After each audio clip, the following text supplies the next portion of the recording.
I will tell you, you're not going to have a war with me, and you're not going to have a third world war with me. That I can. Really?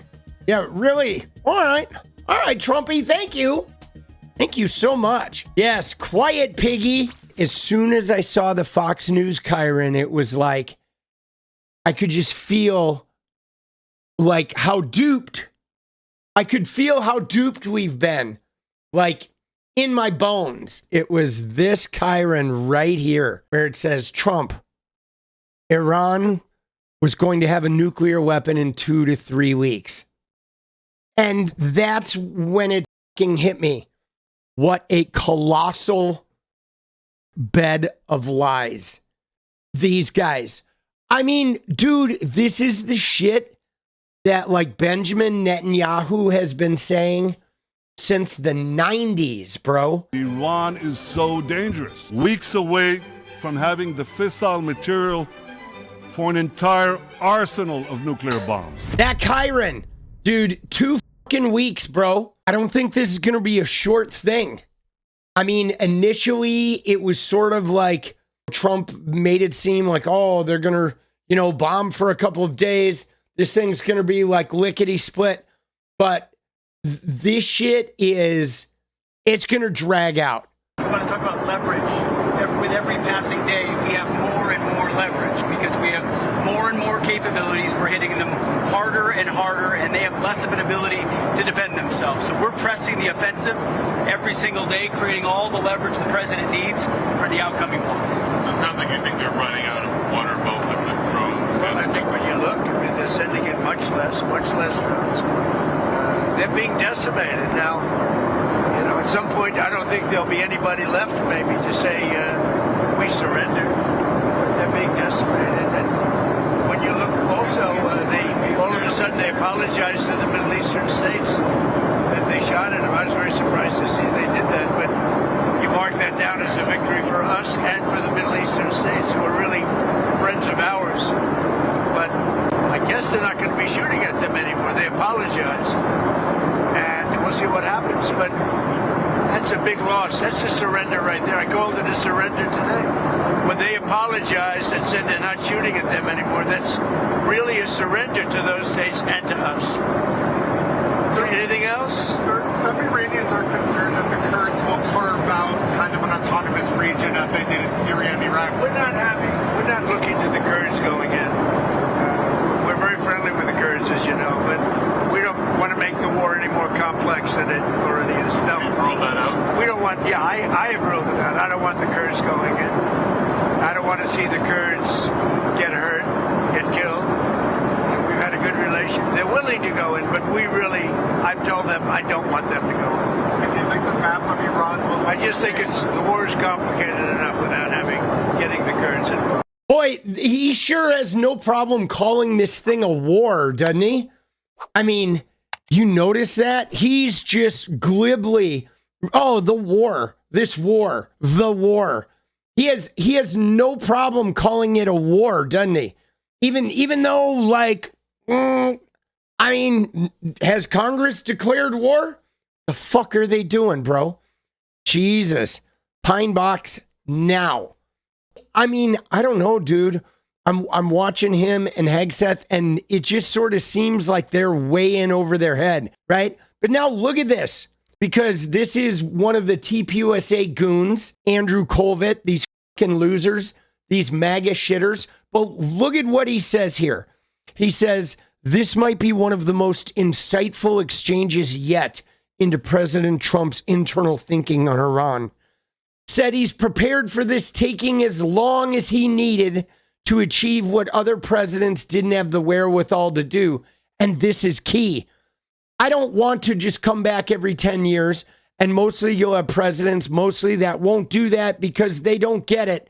But we don't want to come back every 5 years or every 10 years and do this. So we want to pick a president that's not going to be leading their country into war, right? So he is like full on into his whatever regime change fantasies of him being like the supreme leader of Iran, picking some leader, but like, dude, they have no idea what they're doing. I want to talk about leverage. with every passing day. Dude, this shit, Hegseth. Oh, with every passing day, we have more leverage. Like, really? I don't think so, guys. I think the price of oil, guys, this was literally like just 2 days ago, it was like in the 70s. Now it's in the 90s, and it's just going up and up and up. And like, what is the leverage? The Strait of Hormuz is shut down. You know, Dubai's airport shut down. The Middle East, entire Middle East is thrown into chaos. The whole world. It's like not even just our economy now or a handful of, you know, tariff targeted economies. Like the whole world is getting yacked here, right? The whole world is getting pummeled by this shit.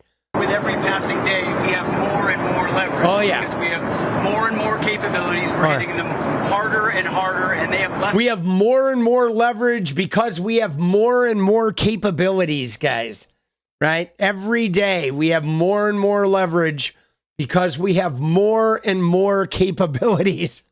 Yeah. Okay. Yeah, that says nothing. That made no sense, bro. None. See, man, I don't know about you guys, but I feel zero confidence. Zero confidence. No confidence whatsoever coming with these guys. Iran today accused the U.S. of hitting a desalination plant in Iran. And they said that might open the door to other strikes on infrastructure, non-military. Allow us to also open the door to other strikes against them. Look, in response to that allegation, did the U.S. hit the desalination? They are among the most evil people ever on earth. They cut babies' heads off. They chop women in half. What they did, take a look at October 7th. Take a look at what they've done over the last 47 years. Dude, first off, what is he talking about? About babies and women? Like, what the fuck is this guy talking about? This guy is so brain dead. And then he's talking about October 7th? Hello? Hello? Like, bro, Hamas and whatever went down on October 7th, that's not in Iran. And then he's going back 47 years. It's going back to the 70s, guys. Jesus, dude. So I know nothing about a desalination plant other than to say, if they're complaining about a desalination plant, we complain about the fact that they shouldn't be chopping babies' heads off, okay? Dude, Jesus, bro. Like, I mean, I know to him, everybody in the Middle East is like the same thing, right? I know he just sees everybody as one blanket thing. But, dude, the shit about the babies, this shit is ghoulish. I mean, he's just like pulling shit out of his ass. And that babies thing, that's like a recurring, that's like a, you know, it's like human shields, right? It's just a recurring nonsensical excuse for whatever. Oh, I need an excuse to be barbaric, to have done something, to, you know, be a war criminal. I'm just going to go ahead and say that, oh, they're chopping heads off of this, that, or the other. It is all just complete fucking bullshit. Mr. President, did the United States bomb a girls' elementary school in southern Iran on the first day of the war and kill 175 people? In my opinion, based on what I've seen, that was done by Iran. Is that true, Mr. Hegseth? It was Iran who did that? We're certainly investigating. Still investigating. But the only side that targets civilians is Iran. We think it was done. We think it was done by Iran. Dude, he's like, in my opinion, the only side that targets civilians is Iran. Like, dude, who's believing these guys? Is there anybody, like, raise your hand if you think these two fucking cockknockers are just full of more shit than Donnie's diaper. Like, I'm a raise two, bro. Jesus. Nobody is believing these guys. I mean, let's just recap here. In the last year, they've been lying about the jobs. They've been lying about the economy. They've been lying about prices. They've been lying about the missiles they fired into boats. All right. They lied about the people murdered by ICE.